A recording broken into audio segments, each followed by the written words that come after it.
And a happy, pleasant Good Friday to you. It is Evan and Tiki on this beautiful spring Friday, leading into like a summer Saturday. We are here with you for the next 4.5 hours. We have a ton to get to. We will get you set for the New York Knicks against the Detroit Pistons in a best-of-7 series that begins about 28 hours from now at the world's most famous arena. The great CP, the franchise, will stop by. We'll talk to him. We'll analyze Detroit pizza versus New York pizza. We got some football to get to. But last night in New York baseball, it was about the 22s. It was about 122 playing down in Tampa, Florida, who is making it obvious to all that you can't get his bat out of the lineup. Benjamin Aloysius Martinez-Rice is starting to say it loud and clear, he's for real. Mm-hmm. And I'm telling you right now, Teak, it's April 18th. The Yankees need to get ahead of it. We need to get ahead of it. Yankee fans need to get ahead of it. Ben Rice needs to find a position because if and when Giancarlo comes back, Ben Rice is proving he's got to play every day, my friend. Right, but where is that position? I mean, it looks like third might be the only spot that makes any sense.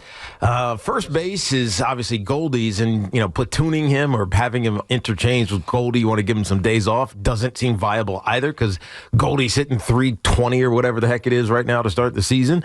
So both of those guys need to be in the lineup. Third base probably is it. That's it, man. And it kind of sucks for Oswaldo Cabrera, who hasn't had a bad start to this season, but you can't let Ben Rice's bat be idle, especially including when Giancarlo Stanton gets back, because if Giancarlo Stanton is anything close to what he was at the end of last season and through the playoffs, talk about murderer's row. Yeah. They become ridiculously hard to line up against. And right now we were talking about Aaron Judge, how why would you pitch to Aaron Judge? Nobody else really around him is hitting. But it seems like there is the potential for this lineup to be ridiculously potent. And you know what is really good protection? When a great hitter like Aaron Judge comes up with guys on base, yes. Which is why Ben Rice hitting ahead of Aaron Judge is so perfect. And we've seen Aaron Boone do a lot of that. Look, whatever position Ben Rice ends up playing, and you said third base, I agree with you. That makes the most sense for the makeup of this roster. It doesn't have to be every single day. No. Because between Giancarlo not being an everyday player upon his return, between Paul Goldschmidt being a guy that you probably should get off his feet once a week, you're really only asking Ben to play this new position multiple times a week, but it's to get his bat in the lineup. And I remember saying this in spring training to you every single year. If you're the Yankees or you're the Mets and you're going to have success, there's going to be a guy or two or three that have to step up. Yeah. Last year in the Mets case, it was Mark Vientos. Last year in the Yankees case, it was Austin Wells and Luis Heel. Right now, it is Ben Rice. And good job by the New York media, because last night from Tampa, Florida, after Ben Rice put together another massive offensive performance, he was asked point blank, hey, Ben, are you thinking about Giancarlo's return? Are you thinking about the fact that we got to get your bat in the lineup? Here is the question and Ben Rice's answer last night after his another brilliant performance. People are always wondering fans are already wondering, how is this going to play out when Stan comes back? When you're away from the ballpark, do people ask you about this? Do you ever think, like, boy, they're not going to take me out, but they got to get this guy in there too? How's it going to work out? No, I mean, we haven't thought about it at all, honestly. What I do know is that we're a much better team if we have Giancarlo Stanton. So we'll figure it out as we go. What a great answer, by the way. So solid.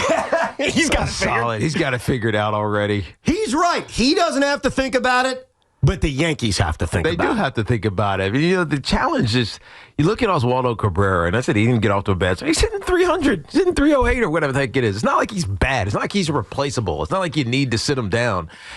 It's because of Ben Rice's power and his consistency that you want to get him in the lineup. But these aren't going to be easy decisions for Aaron Boone. Now, that being said, these are the problems you want to have. Right? These are the problems of the affluent as it pertains to guys who can hit and guys who you can count upon. So Aaron Boone's got a tough problem, but it is not a negative problem by any stretch of the imagination. No, this is a good problem. It's a good problem to have. And I think the reason why I look at Ben Rice, and a lot of Yankee fans look at Ben Rice and say this is real, is that last year when he was up here, he didn't get like a full-fledged opportunity. So he didn't hit last year. He did show signs when he was here for the 50 games, hit a bunch of home runs. But this is his first real opportunity, and if you look at what he'd accomplished at the AAA level, he was always a good hitter. It was about where's he going to play? Is he a catcher? Is he a first base? Right now, with the way the Yankees are built, they have a catcher. They have a first baseman, at least for the season. The future's a different story. So he is hitting, and I think a lot of Yankee fans, and I admit this as an IBO, I watch him hit, and I say, I believe in that. I think he's got a chance to be a real damn good ball player. Now, where some Yankee fans take it a little bit too far is he happens to wear the number 22. Mm-hmm. Best 22 in New York. Yeah, you even said it. So because he's wearing number 22, when Ben Rice has a 4-hit day, when he improves his average to 317 and his OPS to over 1,000, besides just saying nice, kind things about Ben Rice like I just did and talking about the good problem that the Yankees have with Ben Rice, they take it up a notch. And they like to compare him to Juan Soto and say, hey, he's the best number 22 in New York. Oh, we don't need... Listen, here's the deal, all right? Don't worry about comparing Ben Rice to Juan Soto. Enjoy the fact that you have Ben Rice cooking. Now, as far as Juan Soto is concerned, we were in the building last night. We were. Shout out SNY for showing us awkwardly sitting there. Actually, all of us were awkwardly sitting there except for Tiki, who was just cool. He's just like badass. I told you I was going to get my tall boy, have some nachos. You think I was lying? No. And I didn't go to the Cadillac Club as much as I wanted to. Leave you and defect. Go drink martinis at the bar at the Cadillac Club. Sit and yell at Juan Soto from behind in the right field. I stayed. You did. Your seats are pretty awesome. Thank you. Thank you. Not only did Tiki stay, he stayed for 9 innings. Well, he got there late, but he didn't leave early. It's not my fault. Delancey Street was a parking lot. I'm not saying it's your fault. I'm just accurately describing it. Tiki Barber stayed until the very end. Loogie and I, while taking the LIRR to Citi Field, both predicted that Tiki would leave in the 6th inning. We were wrong. He ended up getting there in the 6th inning. So half right. I would have seen an excellent outing by Griffin Canning. You certainly did. And Tiki was a good baseball fan. And we'll get more into that as the show rolls on. And we'll let you hear what SNY had to say about our little experience at Citi Field. But I've got something to say. I was at that building last night. I was there before first pitch. I did not hear boos for Juan Soto. Well, they weren't traditional boos like people would think. People think someone walks up who's struggling. It's like, boo, boo, we should go back in the dugout. He got cheered every time he stepped up to the plate. It was after he did what he did at the plate where it gets a little bit dicey. Well, dicey. Interpretive. Yeah, I think as someone who was in the building, and I had an argument with a buddy of mine who's, of course, a Yankee fan, who's texting me by watching it on TV, your boy got booed. And I'm like, wait a second. I was there to be the boo police. We were all there to be the boo police because we don't want my fellow Met fans or Yankee fans dressed in disguise to boo the great Juan Soto, especially this early in the season. I happen to not be a booer. There was no one booing around us. I didn't hear boos. No. I heard groans. Like when Juan Soto struck out, I heard a like a kind of like that. And I guess if a bunch of people are going at the same time, maybe you hear boos. But I'm telling you right now, I got no reason to lie. I'm an IBO, an independent boo observer. I haven't been to Citi Field enough to know the different locations that were the sight lines, but also the audio lines, like what it sounds like in different parts. So we could just have been in a dampened part of the stadium. So it didn't sound like boos, but it could have been boos. How dare you talk about our section as a dampened part of Citi Field? Audibly dampened. You think so? I don't know. Well, I do know. The only reason I say I don't know is because people said there were boos. I know. And I'm with you, Evan. I didn't hear it. I specifically stopped, sat forward in my seat, and listened. And I didn't hear boos. And the next thing you know, people say, oh, they got booed. He's booing. I thought I was in an alternate universe because I'm there. Tommy, you were there with me since the beginning. Did you hear boos? I heard what you heard, and I thought everyone in the crowd had indigestion. It sounded like agita, and everyone was going, murr. So maybe they had a little bit of vinegar before the game. I think it's a collective murmur. Like, I think when Juan Soto strikes out or Juan Soto grounds into a double play, you hear a lot of this, a lot of mumbling, a lot of, oh, can you believe this? He's got to wake up. Oh, Ben Rice has better numbers. Oh, he's the worst number 22. But I don't think there was loud, stand-up, audacious boos. Like, I didn't hear it. And I'm there. I'm in the building. I may go tonight. I'm up in the air. But I don't think I'll hear it again. Now, do fans boo? We were ahead of this a month ago talking about the possibility because it is a possibility with every New York athlete that comes here. Francisco Lindor heard boos in his first year here. It's not unorthodox. Garrett Cole heard boos from New York Yankee fans. Like, honestly, every athlete has basically heard it at some point, but usually it coincides with not winning or it coincides with losing in a game. And in the case of last night out at Citi Field, the Mets won the game. Right. Mark Vientos hit a home run. Francisco Lindor had 3 hits. Brett Beatty had a couple of hits. Like, Griffin Canning was awesome. Like, it was a good, fun night out at Citi Field. And those are usually the kinds of crowds that don't give in to the temptation of booing because overall you're happy. When you're in a happy mood, which I think most Met fans are, there's less of a reason to stand up and make a foul sound with your mouth. Yeah, it was a happy mood, but it was also kind of a boring mood.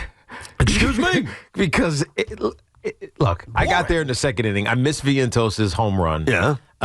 But I did see the RBIs by Francisco Lindor. Yeah. And I don't know if it was accidentally brilliant, but it was brilliant. Getting in the rundown? Getting in the rundown. And then in telling, who was it? Who was on third? Tyrone Taylor. Telling Tyrone Taylor, who was just standing there like, oh, I'm going to watch Francisco Lindor get tagged out. He's like, go. He's like, He was a quarterback. He was a quarterback. He's like waving him home. Yeah. And so it was a brilliant 2 RBI hit that we saw. And after that, it was kind of just like, I guess we're watching a pitching duel. Yeah, what's wrong with that? Because when you're watching a pitching duel, Yeah. the only thing you want is for more, it's like offense. You want just see explosion. And Pete almost gave it to you, right, when Juan Soto walked. But, like, you didn't see much of anything else. And so every time Juan Soto comes up, you're like, this is it. This is when he breaks out. We're going to blow this game wide open. It's going to be 7-1 when it's all said and done. And the bullpen can just chill. Even though they kind of just chilled anyways. But you know what I mean? And so it just never happened. And so when you're in this lull, this kind of like, nothing's happening. And then Juan Soto gets up and strikes out or grounds out weakly. You just kind of like, come on, you just let me down, dude. So if there were groans, it's because of that. It's because there was nothing happening after the top of the third inning. You are. I've learned something about Teak. He's a baseball hypocrite, and I'll tell you why. I'll tell you why he's a baseball hypocrite. You made it through 9 innings of a baseball game, or at least a 7.5, because I know you got there a little bit late because of traffic, but I'm not going to hold that against you. You stayed till the very end, which I give you a lot of credit for.